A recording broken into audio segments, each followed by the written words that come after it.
आज सैयद नूरुल हसन कॉलेज में एक महत्वपूर्ण सम्मेलन और शांति बैठक का आयोजन किया गया। यह बैठक अखिल बंगाल इमाम मुअज्जिन एसोसिएशन और चैरिटेबल ट्रस्ट के फरक्का ब्लॉक कमेटी के समर्थन से आयोजित की गई थी। इस आयोजन की पहल लोकप्रिय विधायक मोनीरुल इस्लाम ने की थी। इस बैठक में अल्पसंख्यक प्रकोष्ठ के राज्य अध्यक्ष मोशर्रफ हुसैन और अखिल बंगाल इमाम मुअज्जिन एसोसिएशन के राज्य सचिव मौलाना निजामुद्दीन बिस्वास उपस्थित थे। बैठक का उद्देश्य शांति और भाईचारे का संदेश फैलाना था, जहां विभिन्न समुदायों के लोग एकजुट हुए। इस अवसर पर वक्ताओं ने एकता और सद्भाव की आवश्यकता पर जोर दिया और समाज में शांति बनाए रखने की अपील की।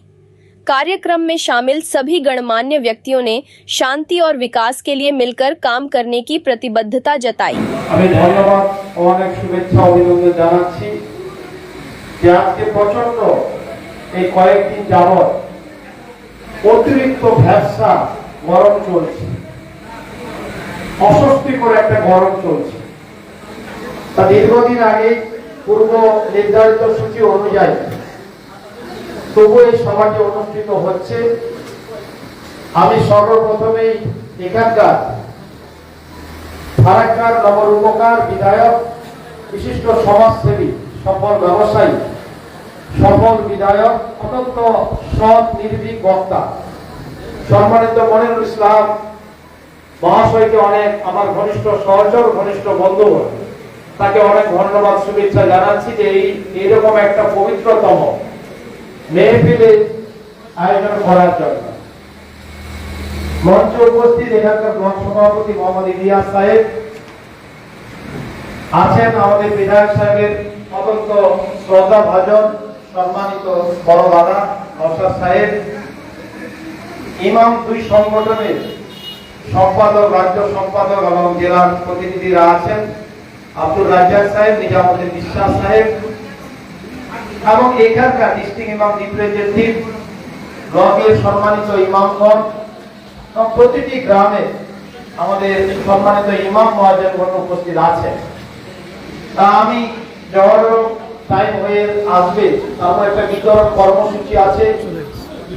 সম্মানীয় বিধায়ক সাহেব কিছু আপনাদের উপহার সামগ্রী ছোট ছোট দিবেন এবং খাদ্য দ্রব্যের ব্যবস্থা আছে। এগুলো সময় লাগবে, এগুলো আমি বুঝতে পারছি, তাই আমি বক্তব্য মোটেই দীর্ঘায়িত করব না।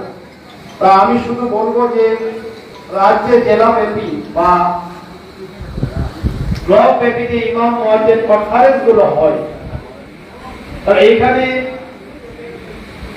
প্রকৃত হাজিরা বা উপস্থিতির হার দেখে আমি অত্যন্ত খুশি যে এত সুন্দর সুদৃঢ় ভাবে সম্মানিত ব্লকের ইমামগণ বিধায়কের মাধ্যমে এবং বিধায়ক সাহেবের ডাইরেক্ট খবর দেওয়াতে আমরা এত সুন্দর ভাবে সুদৃঢ় ভাবে অনুষ্ঠান অনুষ্ঠিত হচ্ছে, তা আমি অত্যন্ত মুগ্ধ, প্রশংসনীয়, চমৎকার অনুষ্ঠান বলা যেতেই পারে।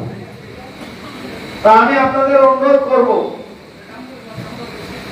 যে বর্তমানে আমাদের রাজ্যে আপনারা জানেন যে রাজ্যের সর্বধর্ম সম্মিলনতার মূর্ত প্রতীক, আমাদের আস্থা ঐক্যের সামনের প্রতীক মমতা বন্দ্যোপাধ্যায় যেভাবে বাংলাদেশ সংখ্যালঘু মানুষদের অভিনব উদ্যোগে উন্নয়ন এবং সম্মানজনক কাজ উনি যেটা করেছেন, সেটা ভারতবর্ষের কোন রাজ্যে আর নজির নেই। তাই উনি আজকে সংখ্যালঘু মানুষদের কাছে, শুধু ইমাম মুয়াজ্জিনদের কাছে নয়, সমস্ত সংখ্যালঘু মানুষদের কাছে আজকে উনি বিশ্বাসের আমানত তৈরি হয়েছে। তাই আমি অনুরোধ করব, এই কয়েকদিন আগে বিশ্ব নবী দিবস উদযাপিত করেছেন, আপনারা পালিত করেছেন। আমিও সংখ্যালঘু প্রেসিডেন্ট হিসেবে, আপনাদের ভাই বন্ধু সন্তান আত্মীয় স্বজন হিসেবে রাজ্যের বিভিন্ন জায়গা থেকে আমন্ত্রিত হয়েছিলাম, কিন্তু আমার নিজের বিধানসভা কেন্দ্র রয়েছে বলে এই দিকটিতে আমি বিধানসভা কেন্দ্রে থাকি। সেখানে আমি সেদিন একটা কথা বলেছি সংবাদ মাধ্যমকে, যে বিশেষ করে সংখ্যালঘু মানুষদের বাঁচাতে গেলে উগ্র সংখ্যালঘু বিরোধী সাম্প্রদায়িকতার পৃষ্ঠপোষক, সাম্প্রদায়িকতার লড়াইকা বিজেপিকে উৎখাত করতে হবে, আর বিজেপির হাত থেকে সংখ্যালঘুদের ইসলামকে বাঁচানোর ব্যবস্থা আমাদের দায়িত্ব নিতে হবে। কথা আমি বলি, এরা উগ্র মুসলিম বিরোধী, এরা লাশ চায়, রক্ত চায়, এরা লাশ নির্ভরশীল রাজনীতি করে, সুকৌশলে ষড়যন্ত্র করে, ভিতর দিয়ে পেছন দিয়ে ব্যাকডোর ডিপ্লোমেসি দিয়ে সংখ্যালঘুদের নিধন করা, সংখ্যালঘুদের পিছিয়ে দেওয়ার কাজ এরা লিপ্ত আছে। একটি জ্বলন্ত উদাহরণ এখানে সম্মানিত ইমামগণ বক্তৃতার মাধ্যমে বলেছে, আমি অনেকক্ষণ আগে এসেছি। তারা বলেছে যে ওয়াকফ বিল অ্যামেন্ডমেন্ট সংক্রান্ত বিষয়ে এর একটা বিজেপির বিরাট আরএসএস এর চক্রান্ত ষড়যন্ত্র। তারা দেখেছে ধর্মোত্ততা করে, ধর্মীয় সহিংসতা করে, যখন ভারতবর্ষে